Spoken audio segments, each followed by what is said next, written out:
Welcome to Feedback Friday. I'm your host, Jordan Harbinger. I'm here with producer Jason DeFilippo.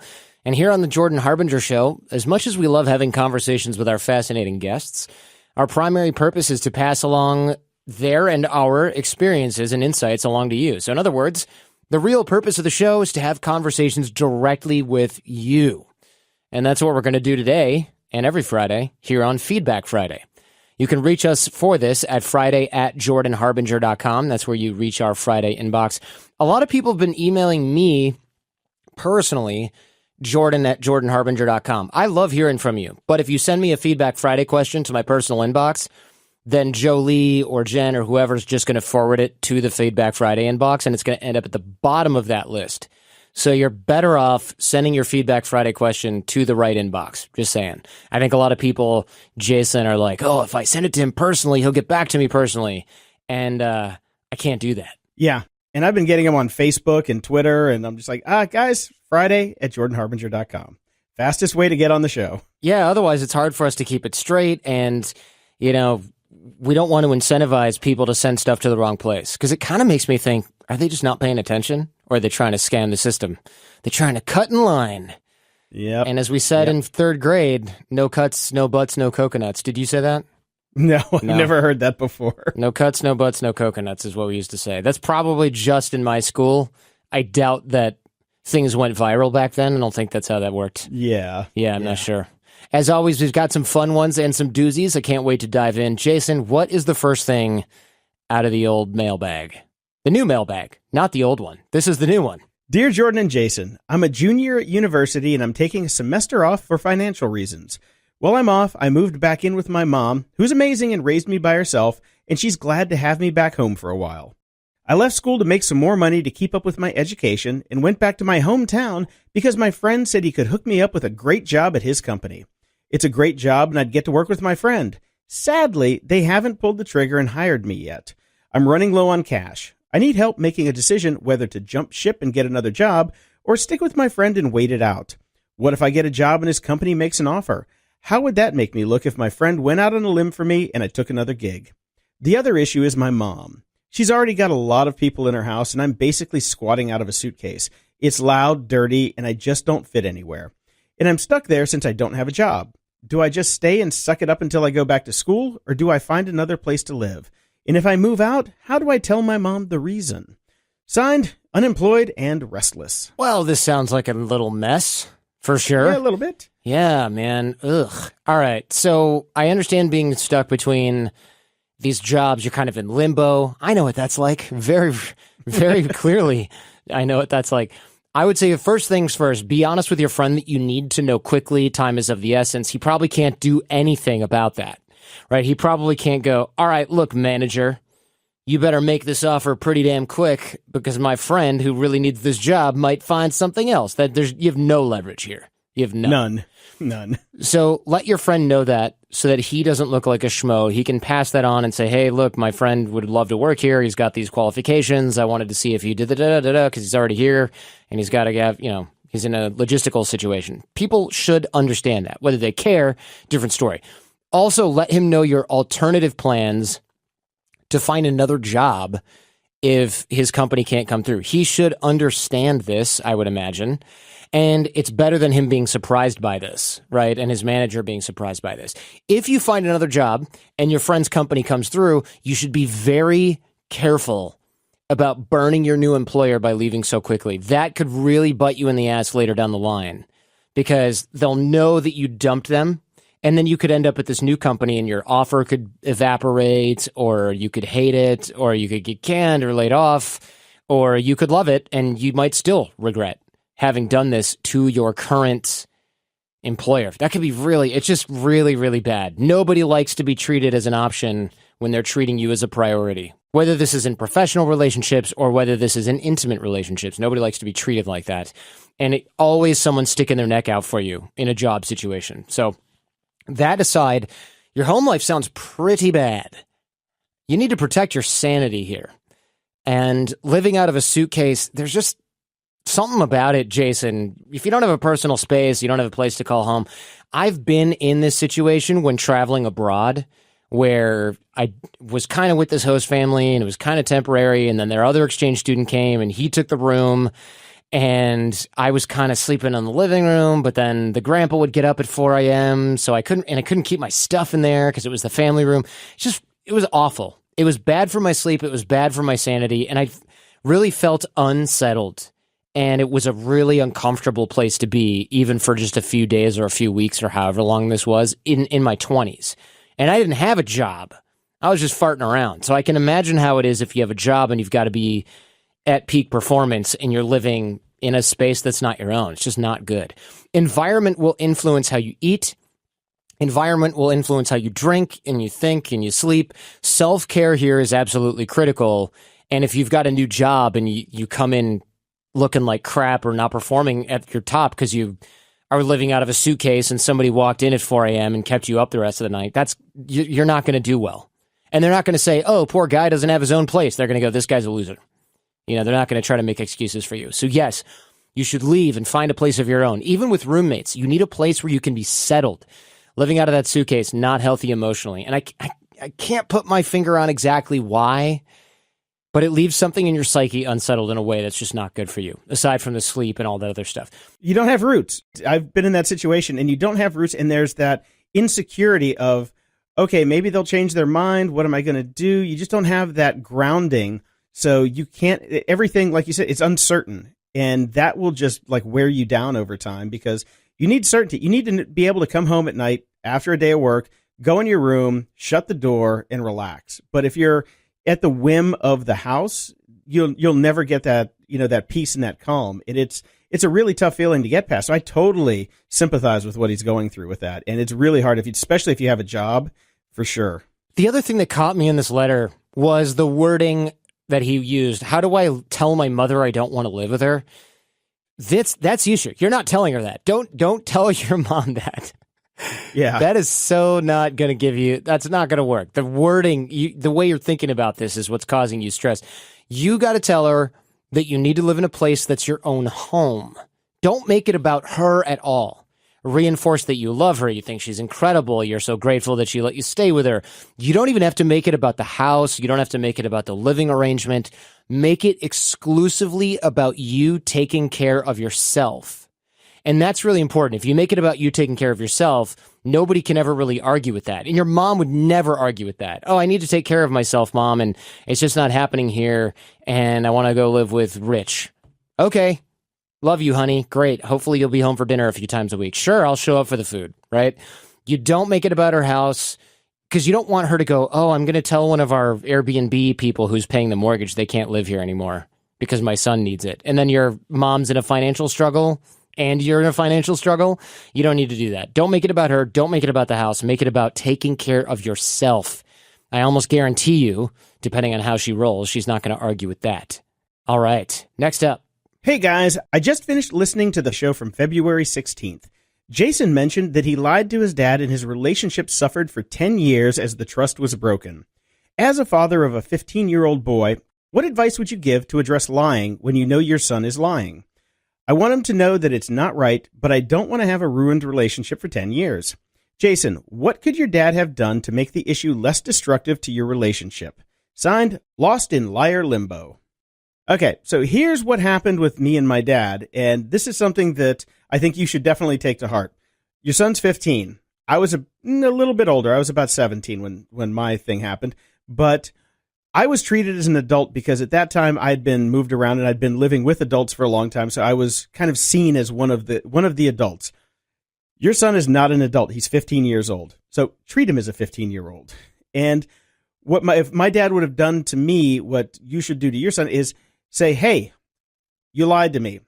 Let's clear the air and let's talk about it. My dad he's a very cold person. He doesn't really he's not very emotional. So it kind of just went in the refrigerator for 10 years and we never really talked about it until I got up basically the courage to say, hey, let's just clear the air and talk about this. But if he would have come to me and said, hey, I'm your father, you lied to me, and laid down the law and given me a chance to state my case, he could state his case and we could talk it out, we would have had that entire 10 years together. But you need to be the father, not the, kind of pretending to be the older sibling, which is what my dad did, and which I know a lot of people's dads do.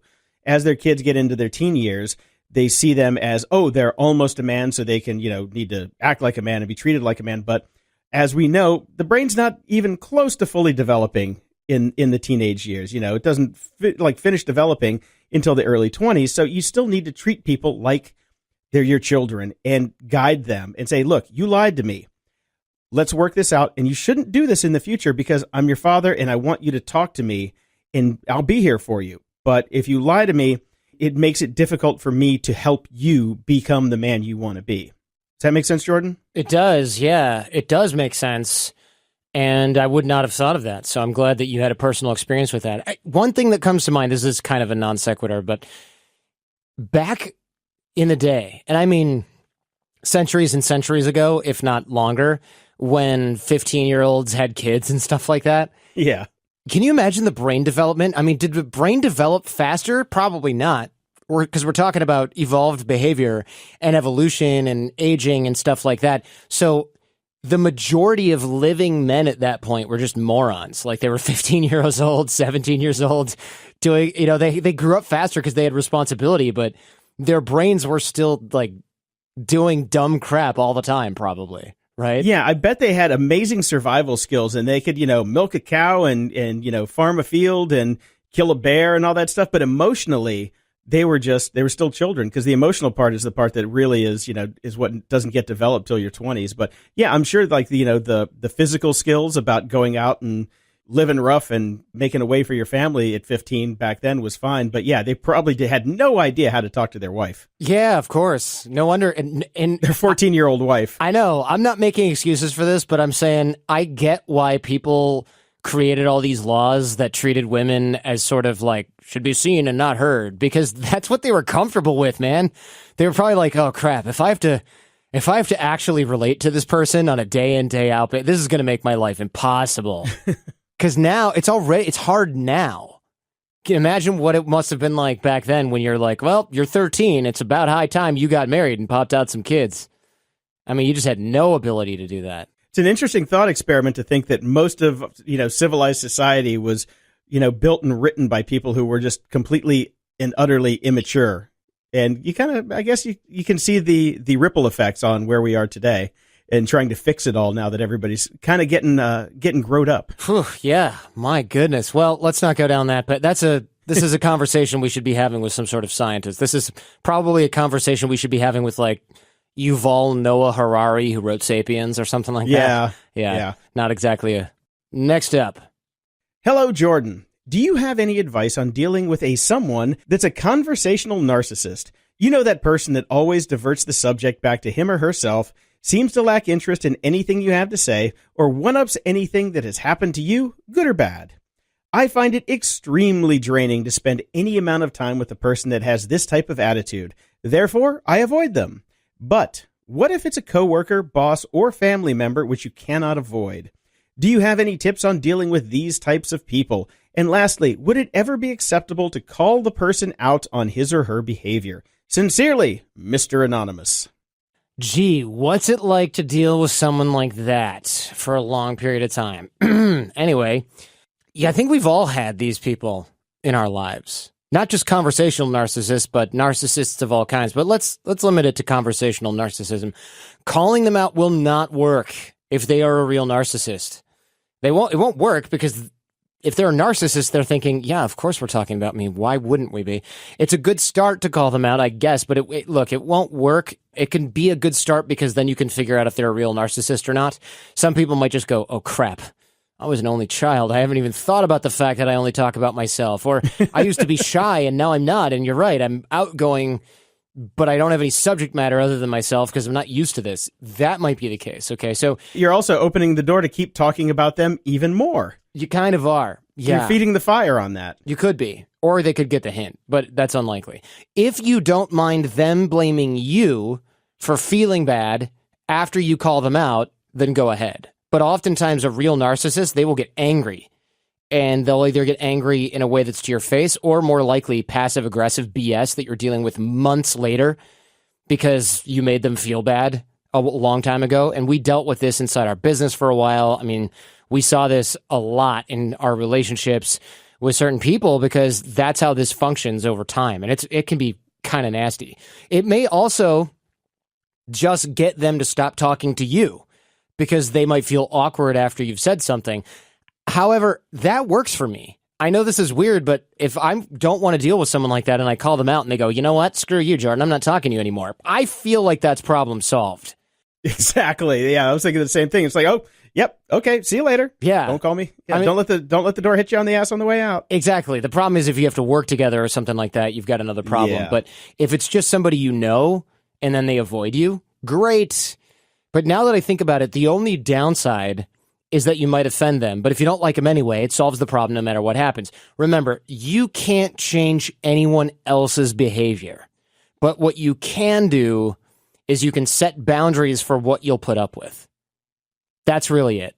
You can't make them change. You can draw attention to something you wish would change.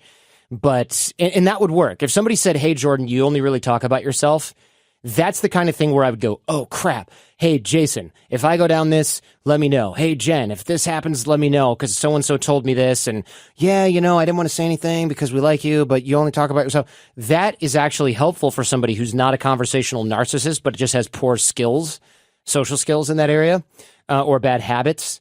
And then they'll want to change, and then they won't be as embarrassed, or they'll be a little embarrassed, but they can change. If somebody really doesn't care about other people, they're just going to move on to another target because they're going to go, ugh, Jason doesn't understand that I'm brilliant. What an idiot. I'm going to go talk to somebody else. And then you don't have to deal with them anymore, really. They might be nasty to you behind your back, but you know what? Who cares? People aren't going to put up with them very long either. So I think this is a problem that can solve itself if you're willing to sort of draw a little bit of a line in the sand there, the conversational sand. But how do they deal with it if it's a coworker, boss, or family member? Yeah. And they're stuck in their relationship. That's really the meat of the question here. Then I would draw attention to it in a kind way and say, hey, you know what? I know you probably don't do this on purpose, but I noticed that a lot of our conversations center around you, and I noticed that it's happened with other folks too, and I was wondering if you noticed that or if you saw that as a problem. And if not, maybe it's just the few of us have noticed. And but I have a feeling most people are going to be embarrassed. So don't do this in front of a group. Do this privately. I think that probably goes without saying, but I'll say it anyway. Don't call people out in front of 8 people at lunch at work. That's rude. Yeah. You just made an enemy for life. You just made there. an enemy, and other people might feel the social awkwardness, and they'll stand up for them, even though they agree with you, and then you ruined an opportunity. If you do it privately and you go, hey, so I noticed this was happening, and you can even say something like, if this is even remotely true for you, I'm not a big liar, but in this case, it might help be more palatable. I noticed that I used to do this, and what I did, I was turning these people off, and the reason I did it is because I was just inept and didn't notice, and I used to be shy, so I talked a lot about myself in the beginning because I didn't have other subjects, and I just didn't even notice that I was isolating other people or making it weird, and I wondered if that was coming through in your relationships because I kind of noticed it, but I'm more attuned to it because I used to do it. Then they might say, gee, I didn't really notice that, but thank you. What should I do about that? Or, geez, I'm embarrassed. And you can say, don't be embarrassed. No, everyone loves you. It's just that I noticed that a lot of times in our conversations, it ends up getting turned back to you. And that's fine. It just comes across like maybe you don't want to hear about what's going on in my life or other people's lives. And I would hate for other people to think that you don't because I feel like you're a caring person. If you handle it that way, instead of, God, you're such a conversational narcissist, talk about yourself much, Jesus, get out of my face. That's going to be a different type of conversation that's not going to go as well. So you have to give them a way out, right? Oh, I used to do this. And you also have to do it in private. And you also have to do it in a way that says, hey, I want to help you fix this if you want. But if you don't want, yeah, maybe it's just me, right? Because it's not just you. So let them suffer the consequences in that case. But I think most people want to change. Now, that works, I think, for coworkers and family. But what if it's a boss, somebody who has power over you to give you a raise or put you in a really bad position at work? Do you think that same approach would work? No, because if they turn out to be vindictive or passive aggressive, then you have to deal with that. And they like you said, have power over you, and that can become a real problem. And that is a big problem in the organization, but do you really want to become the target of that person? And no, I unfortunately, the truth is, there's all kinds of crap you can read. Oh, you should file a thing at HR. No. In the workplace, you are often just stuck dealing with this shit. You just are. What do you think about some conversational judo? Like every time they start talking about themselves, kind of direct the conversation to something about the upcoming projects or somebody else on the team, or, you know, just kind of deflect the conversation to a place where everybody can talk about the same thing instead of them just talking about themselves. What do you think that might be a strategy? So this is what I do. I don't have a boss other than Jen. Other than yeah, you totally have a boss, dude. You're married. You have a boss for life. Actually, it's funny. Basically, everyone who works here tells me what to do all day long, which is kind of how it has to be now that I think about it. But you're right. You can do, I don't know if I call it conversational judo. Maybe you could.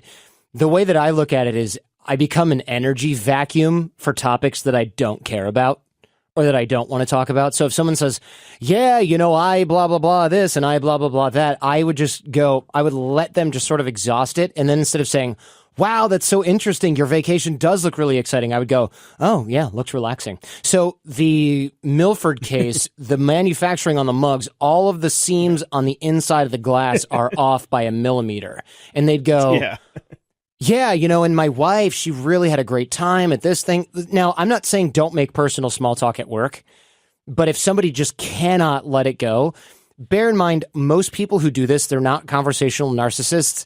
They're freaking lonely. You know, they are, boss or not. Maybe they don't have anybody else to share this stuff with. Now, I tend to just deal with those types of people, but if it's negative, then I'll steer it.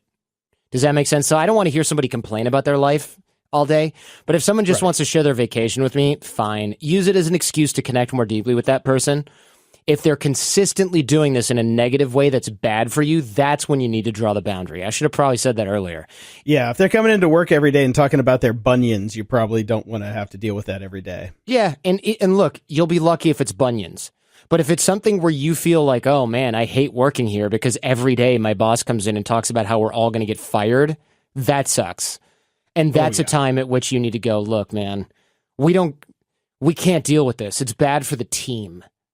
And if he goes, you know what? You're fired. You're better off out of there anyway. I know that's easy for me to say, but you really are. If you've got a leader like that, you really should look at leaving. Most of the time, it will not go to that level. Most of the time, this is a friend or a family member that just doesn't know. They don't have the social skills to realize that people don't care about their bunions or their problems or their vacation or this or that and the other thing ad nauseum. I do want to warn people, though, that everyone has the right to share stuff. So this really better be somebody who only talks about themselves and not somebody who just wants to share something because they don't have another outlet. This episode is sponsored in part by HostGator. Everybody's a brand nowadays. Social media. It basically is impossible, unless you got a hell of a budget, to get yourself noticed. And since these social media sites come and go, look at Kylie Jenner, man, destroying the Snapchat. Yeah, with a single tweet. Man, scary. So you need a place where you can send people no matter what website is popular this week, no matter what you're building in someone else's walled garden. And this is why we recommend HostGator's website builder. You can easily create a professional-looking, feature-packed website. And the best part is there's no coding. There's no editing all these little things manually and figuring out why the hell the page keeps trying to translate jordanharbinger.com into Danish. I don't get it. But anyway, you can choose from over 100 mobile-friendly templates. Your site's going to look great on any device. Smartphone, tablet, desktop. You don't have to figure out why it's broken on one and not the other. And they've got a ton of add-ons. So you can have the SEO plugin, the PayPal plugin. People can buy stuff on a shopping cart on your website. You also get 99.9% uptime. The support team is great. They're there 24/7, 365. And they're giving us up to 62% all of their packages for new users. So go to HostGator.com/Jordan right now to sign up. That's HostGator.com/Jordan. And look, I know we have a handful of sponsors here and people, maybe they're like, oh, I fast forward through these, right? In one ear and out the other. Now that we're rebranding and we're rebuilding, we really need you guys to use these codes. We really need you guys to check out these products and services. They're all good. We don't have sponsors that we don't like. That's the one thing I won't do. I will sooner skip a meal than have a sponsor that I don't like. I will sooner cut Jason's salary than have a sponsor that I don't like. And thanks for that one. You're welcome. Appreciate it. But the integrity is there. Just ask Jason's bank account. If you want to give our sponsors a shot, that would be a huge help to us and them as we rebuild the Jordan Harbinger show. And that's all I'm going to cram down your throat for now. Actually, I lied. This episode is also sponsored by SmartMouth, and I love this stuff, and we've riffed on this a ton, but the horrors of bad breath are bad at work, and they're really bad in an intimate situation. Confidence is key. You don't want to be worried about your breath. You want to have that on lock. You got other things you got to worry about. You've got other neuroses to attend to, right? First impressions matter, and people remember bad hygiene. Or at least, is it just me, Jason? When I smell someone who has bad breath, I'm just like, oh my God, get me out of here. I'm not even listening to what they're saying. I know that sounds terrible. The funny thing is, when you meet that person like at a conference, and then you get an email from them later, like after the conference, you can almost smell their bad breath when their email pops up in their inbox. Right. And you're just thinking, do something about it. Buy some SmartMouth. Yeah. If you're working on yourself every day, you're working out, you get a nice car, you get a great job, you're fun to be around. It reminds me of that scene in Glengarry Glen Ross where he's like, great dad, screw you, go home and play with your kids, right? Yeah, you're fun to be around, nice car, great job working out. Doesn't matter. If you got stank mouth, nobody wants to hear that. Nobody wants to deal with that. It's embarrassing. And it's caused by volatile sulfur compounds. SmartMouth will eliminate those. Not only does it mentally destroy bad breath, but it blocks the bacteria from creating the sulfur emissions in your mouth for a full 12 hours. No sulfur gas, no bad breath. So if you want to solve the problem, get the science and find SmartMouth at Walmart, Walgreens, CVS, Target, Amazon, wherever you shop, or go to smartmouth.com to get the scoop. Hello. So glad you guys are back on the air. Me too. Me too. Trust me. I had a question about networking at conferences that might help some of your other listeners. I'm going to a scientific conference this week and want to network with well-educated, high-level professionals to interview them for a book I'm writing, and because I'm interested in how they think. I feel like they will judge me and not want to talk to me because I don't have high-level academic credentials, just a garden variety master's degree in an obscure, somewhat unrelated field to the theme of the conference. Oh, a garden variety master's degree. Okay. What a loser. So sorry, jeez. Oh my goodness. Scientists can be snooty like that. Yeah, apparently. Jeez, Yeah. I've never heard anybody talk like that about themselves, so it's strange. You talk a lot on the show about adding value to people's lives, and I genuinely want to do this, but I have no major accomplishments to speak of, haven't been involved in research, etc. I have nothing to offer professionally and can't think of any reason these scientists would want to associate with me. How can I network when I am in this position? Thanks in advance for your help. Friendly volunteer with low self-esteem. Yeah, I noticed the low self-esteem thing. All right, so I'm going to cut past all of the counselor stuff about the self-esteem here and just cut right to some practicals. So this is something I call pre-shaping because it sounds better than stalking. On LinkedIn, you can find out, this is such a weird thing, but trust me, this works really well.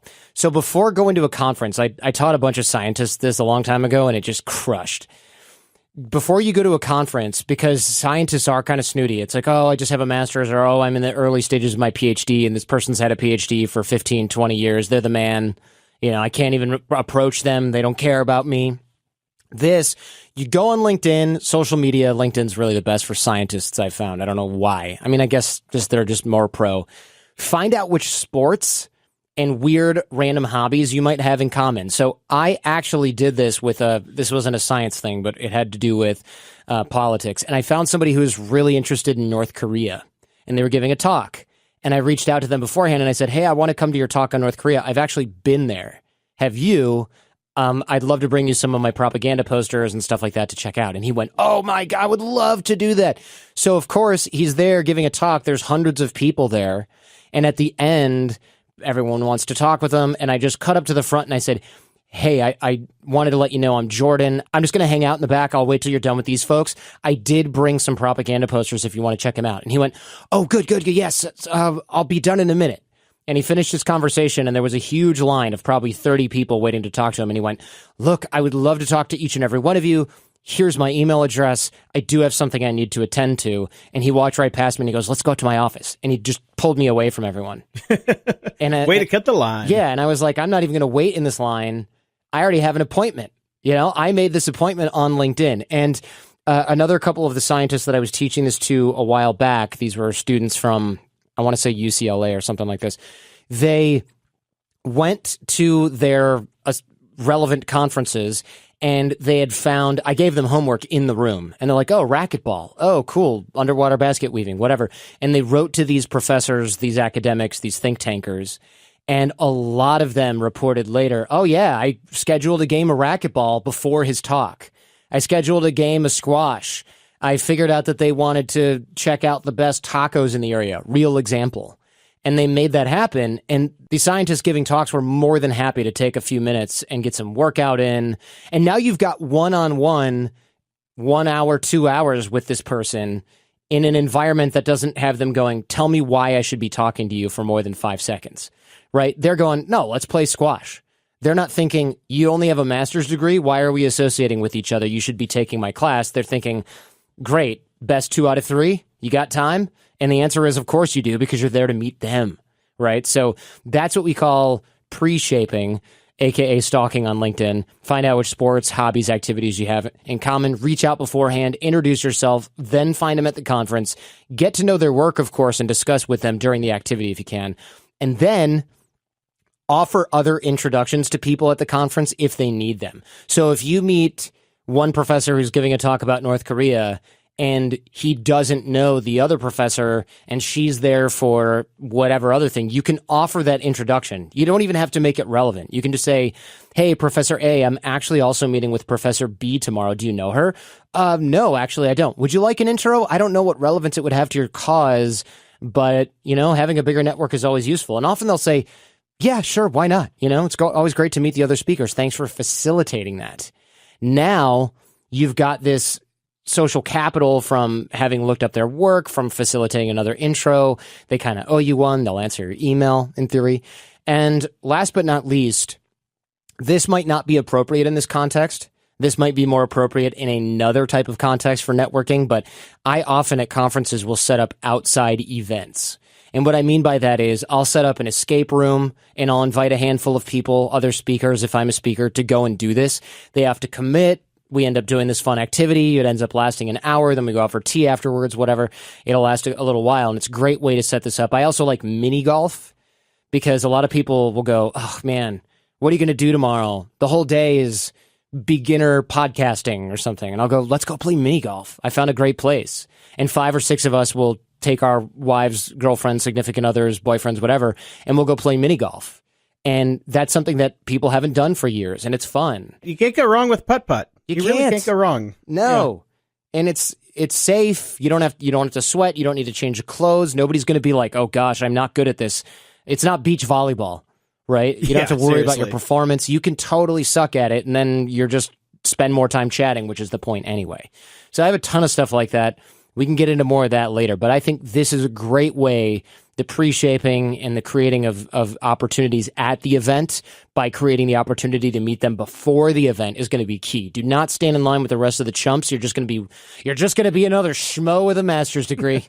Now, I think you might have buried the lead a little bit here because he's there to do research for his book, which will get them publicity. Is there any way that he can leverage that to really kind of dig into, get the meetings that he needs to get? Yeah. You can lead with that. But let me rephrase that.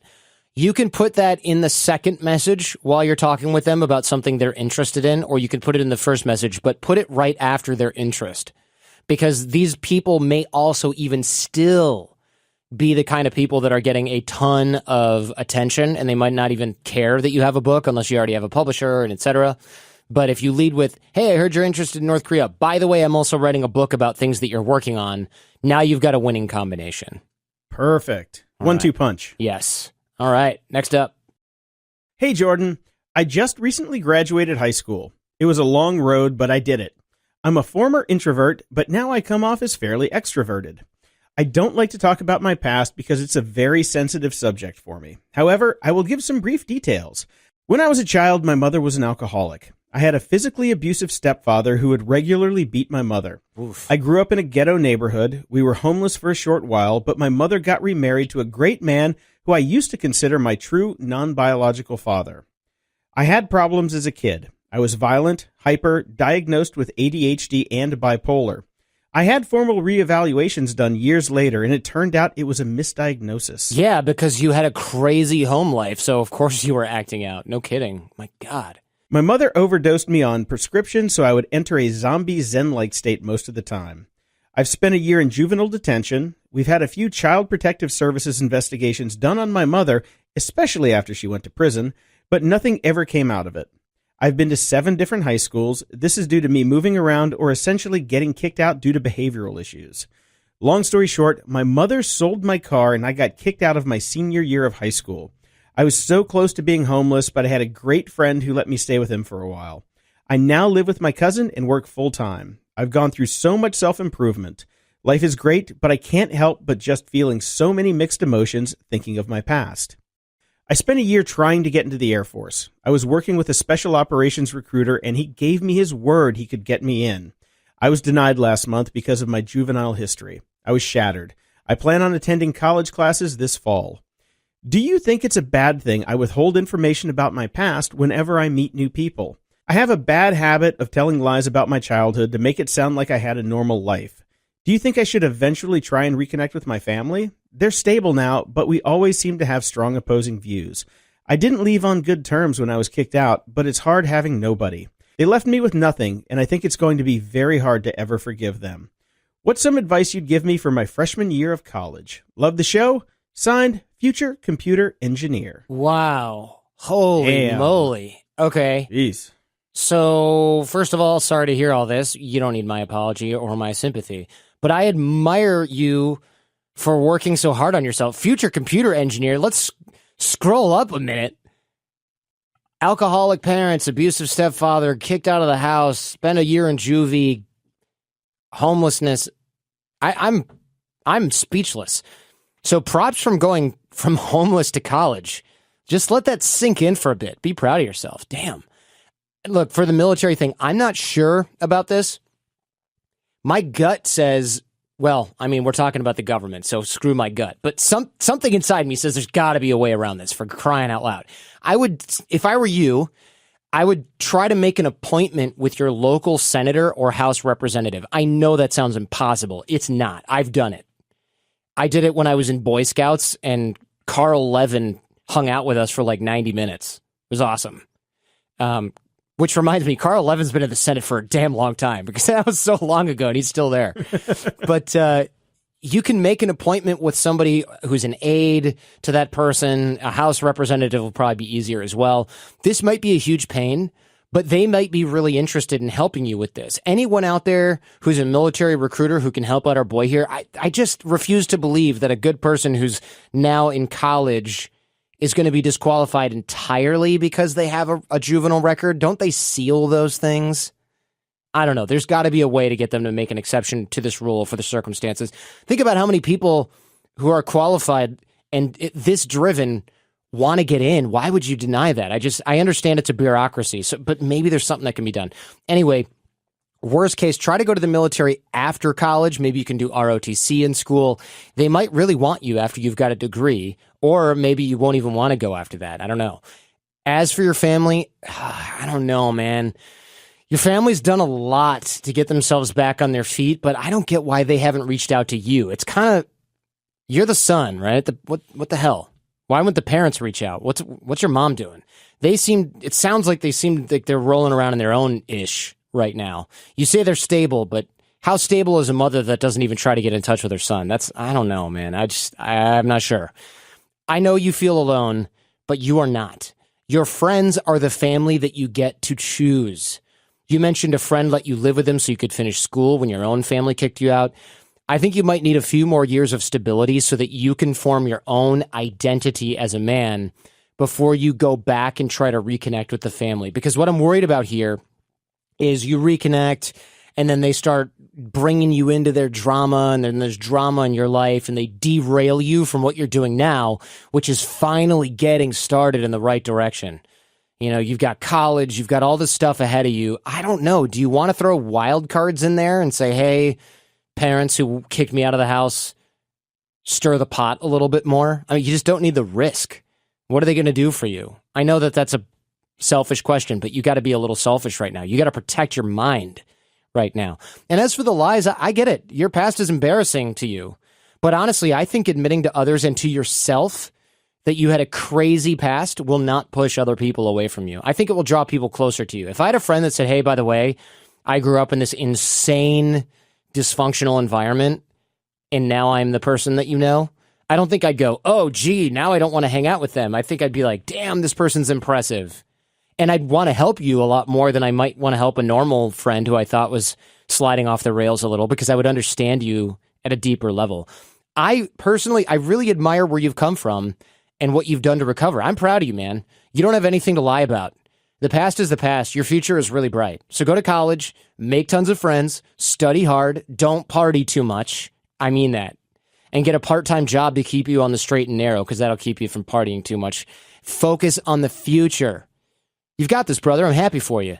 I think this is great. I think this is a great start. I'm just worried about him falling off the wagon, Jason. I don't think I'm that worried about it. He seems like he's got his head screwed on straight. Yeah, but if you get the people in your life and they're all kind of all over the place, I worry about that. He's dealt with alcoholic mothers and abusive stepfathers in the past.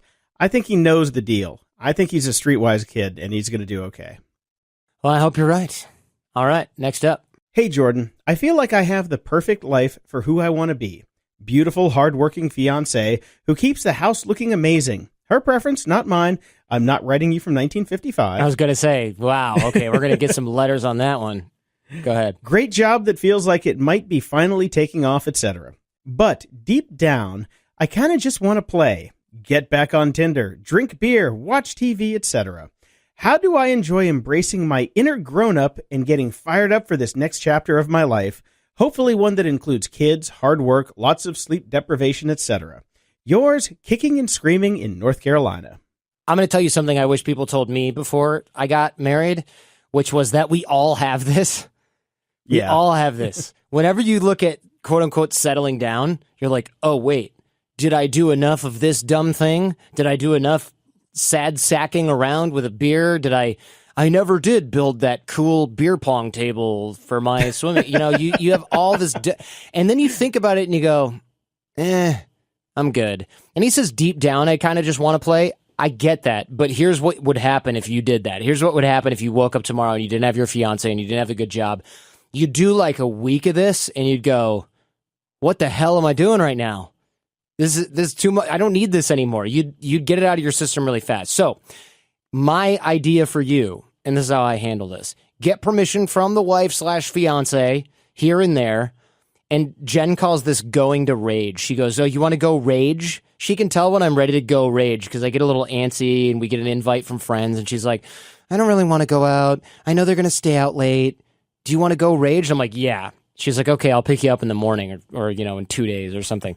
Yeah. Spend a weekend with friends, go to Vegas, do it once a quarter, something like that. You'll be fine. If you're anything like me, you just want to get this stuff out of your system. And it feels like a need, like, oh, I want to do this. It really isn't the lifestyle that you want, though. You've already created the lifestyle that you want, I think, and you're living it. You just miss the old days, and that's normal. The changes are a little scary because they feel so permanent. They feel so, oh my God, I'm getting married. There's no going back from that, without a lot of loss and heartache. So just dip your toes in the water. Get a few hangovers. Realize that hangovers now last you 3 days instead of 2 hours. And realize how much being a bachelor was fun, but kind of empty for you.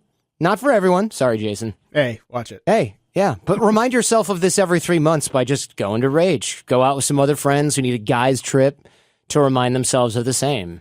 And I really think that you want to do that before you make some sort of sweeping decision like, I'm not supposed to be married. Sorry, fiance. Yeah, I have a personal story about this. A friend of mine, I was living with a friend of the show, Robert Fogarty, who does our show notes. We had a very good friend who was engaged to a beautiful, very smart woman who he loved to death. And as the date approached, he dumped her. No, before the wedding? Oh, snap. Before the wedding. It wasn't right before but it was like about 2 months before the wedding. Dumped her, moved out, moved into my house because he saw the life that we had and he had that same itch. He's like, I just want to sit around, drink beer, and hang out with you guys. This guy would drink a 24-pack of Coors Light every day. Oh, man. Sat on my couch, farted up my house, and missed the best possible life that he could have had, because this woman was amazing. We all loved her, and she was devastated, and it was terrible. And to this day, this guy is just basically a nobody. He's got nothing going on. He really ruined his life by going like, I want to sow my wild oats one more time. It's like, okay, you can do that one more time, but you just spent 25 years being miserable because you made a really dumb decision. Ugh. And it pains me to this day because, yes, we were the three amigos back in the day, but you know what? Time to start adulting and move on. And if you want to be with somebody, be with them and get that out of your system. Yeah, go rage. Absolutely go rage, but don't give it all up because you want a little bit of fun here and there. That's just stupid. Yeah. It really is just dumb.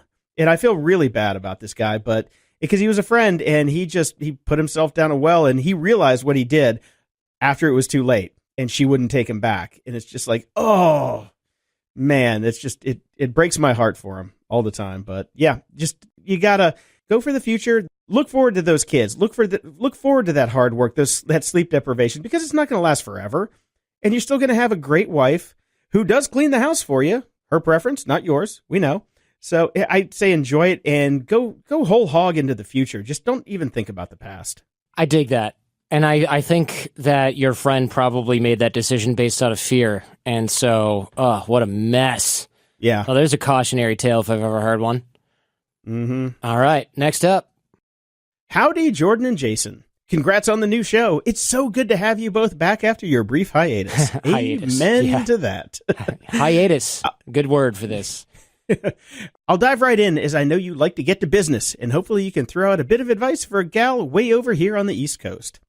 I'm a 45-year-old executive assistant for a thriving real estate development company.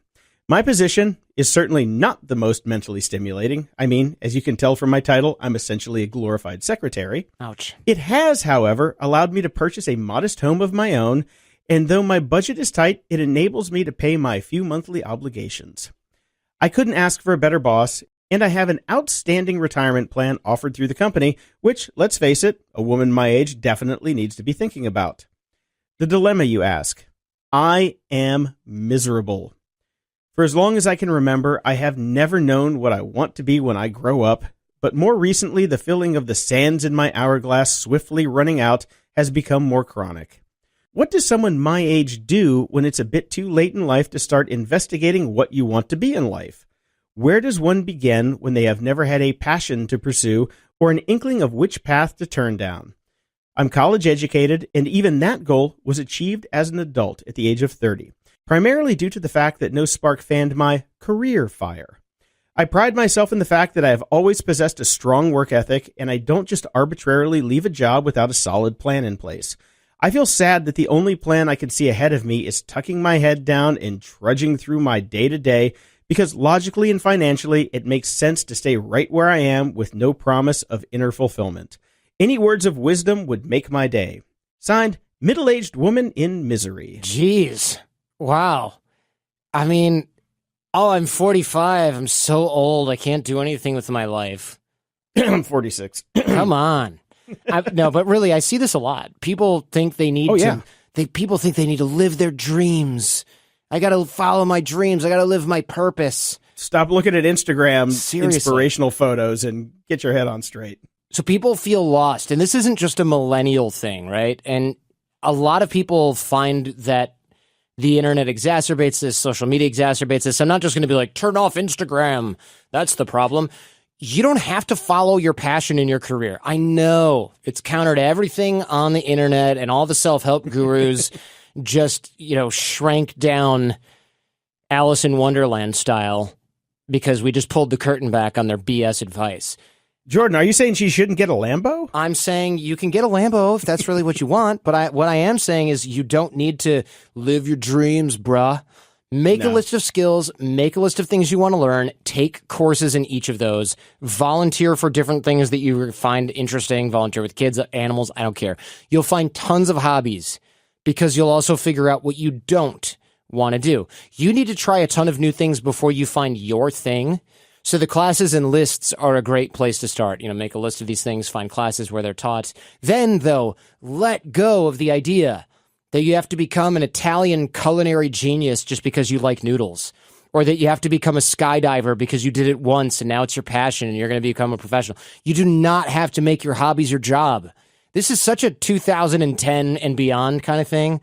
Have you noticed this, Jason? It's like when I was younger, you didn't have to make your hobby your job. And now it's like if you don't, you're some kind of loser. Yeah, it's just ridiculous. I mean, look, we did it, but it was an accident. Total accident. Yeah. And I'll tell you, turning your hobby into your job usually just freaking ruins it anyway. It just usually ruins the hobby. Yeah. Not always, but a lot of the time. So give yourself permission to be good at your job, but give yourself permission not to love every minute of it. You can find something else later. If you really think you're a glorified secretary, you can work on other skills. You can build other skills while you're there. I think she does like her job, though. I mean, she says she has a great job, and she, it sounds like it. It gets her through the day. I think she's just missing that spark, is what it sounds like. That other thing that kind of, something to look forward to after work. Yeah, is what I kind of think of it as. It's like, what am I going to do when I get home instead of watch TV, have a Swanson, meatloaf dinner, and go to bed and eventually die? Yeah. Yeah, I would say that a lot of people really put pressure on themselves because they feel like they have to make their hobby their job. You can find another job later. In the meantime, don't put that pressure on yourself to find the perfect vocation in line with your daydreams and make it your profession. I'd wager the pressure you're putting on yourself, combined with the false idea that you're somehow running out of time. You're 45. Unless you want to become a professional athlete or have 5 kids, just relax, dude. I think that's what's making you miserable. It's the pressure. It's not your circumstances. It's that you feel like somehow you're supposed to be different. Your circumstances are supposed to be different, and that's what's making you feel like crap. So give it a rest, make the list, take the classes, and watch your FOMO, fear of missing out, which is what I really think this is. Watch that melt away. And in misery, look, I'm 46. I'm in the same boat as you. You know what I do? I do my job with this guy who I have to talk to every day. But in the after hours, I do find the things that make me happy. I'm not trying to become the next Gordon Ramsay. I enjoy cooking, but I find little things, and walk my dogs, play with my dogs. There are little things in life that make your life meaningful that you can really enjoy, that will take that itch in the back of your head. I know that itch that you're talking about because I've had it. And there comes a point where you just go, life is life. Let's just kind of go with the flow and find the things that make you happy. And like Jordan said, it will take a little bit of work to find those things if you haven't been looking for them for a long time. But they're out there. They are totally out there. I never thought that I was going to be a dog person until 2 years ago, and these guys have changed my life, completely. Now I have an entire new community that I go hang out with that never was on my radar 2 years ago, and it's completely changed my life. The little things that you don't think are coming at you are out there, and you just kind of, stick your head out and look every now and again, and you'll find something that will get rid of that and get rid of that FOMO because you're not missing out. Life is out there. You just gotta, go find it. That was deep, Jason. I'm usually the shallow end of the pool, but sometimes surprisingly deep. All right, recommendation of the week: Darkest Hour. Did you watch this, Jason? Jordan, I recommended it to you. Well, doesn't. Yes, I have seen it. That doesn't answer the question. All right, so Darkest Yes, I have Hour. seen it. It's fantastic. Yeah, this is Winston Churchill. Is this Netflix? I think so, right? No, it's not. It's actually, you had to go to Sweden to get this because it is an Academy screener. I saw it because I have friends in the Academy. You saw it because you're a criminal. Right. But yes, it is a fantastic movie. Yes. Don't talk to me about copyright. I'm creating stuff for free for everybody. That's my moral license to steal it. Maybe I bought it. You never know. This movie parallels what pressure feels like for us a little bit now in a way that was just 10,000 times worse. It was so humbling and so inspiring to see what England and Churchill were going through. And it was just, Jason, when he's on the phone with the American president and the president's like, yeah, we're not sending the ships. Sorry. And he's just Do you have any horses? Do you have any horses? Yeah. And he's just thinking, I have 60,000 men who are going to die on a beach. What do you mean you're not sending the fuel or whatever it is? It's the one thing I will say, though, damn, it's hard to understand what the heck he was saying. Here's the deal with that, though. It doesn't matter because that's Gary Oldman playing Winston Churchill. And when you're watching it, if you're a Gary Oldman fan like I am from the early days and you watch him playing Churchill, you're just I'm getting goosebumps right now. Literally, the hair on my arm is standing up just thinking about this movie because it was so damn good. But watching him play that part, yes, he does the on the beaches, on the land, on the landing strips. You know, he gets full Churchill into it, but it is hard to understand sometimes. But that's why they made subtitles. Yeah, I would say it sounds like that, only it's way less intelligible than what you just did. But anyway, the movie's great. It's not available on Netflix. It's not available yet. It'll be out on Blu-ray very soon. Yes, if you're into that sort of thing. And if you're not, you can go to Sweden, if you know what we're saying. Hope you all enjoyed that. I want to thank everyone that wrote in this week. Don't forget, you can email us, Friday@JordanHarbinger.com. Notice the address change. No longer at the Art of Charm. Delete any contact you had for me, Jason, Friday, anything at Art of Charm. We had nothing to do with that. We're never going to see it. But if you email us at JordanHarbinger.com, we'll get your questions answered on the air. We're happy to keep you anonymous, of course. A link to the show notes for this episode can be found at JordanHarbinger.com/podcast. Quick shout outs to Mark and Stephanie. They were these sweet old couple that let us their place for Airbnb when I was in LA. And they said, "What do you do?" And I said, "Oh, well, do you know what a podcast is?" And he goes, "Do I look that old? Of course I know what a podcast is." And I said, "All right, well, you know, he probably listens to Planet Money or something." I said, "Well, I host this one and it's this new show and I used to host this other show." And he goes, "Oh, I listen to the Jordan Harbinger show." And I said, "Are you kidding?" And I thought he was just being nice. And he goes, "Yeah, I just heard the one that you did about the nutrition with the breadhead guy." And I thought, wow, okay, you actually listen to the show, which is pretty cool. So I want to give them a shout out. I couldn't believe it. I mean, imagine, I used to have to explain to people what podcasts were, and now I rent an Airbnb in a new town, and the dude's a fan. It's unbelievable. That's awesome. And I also want to thank everyone from the old show who came to find us here on the Jordan Harbinger show. Loads of support coming in from email to Instagram to Twitter.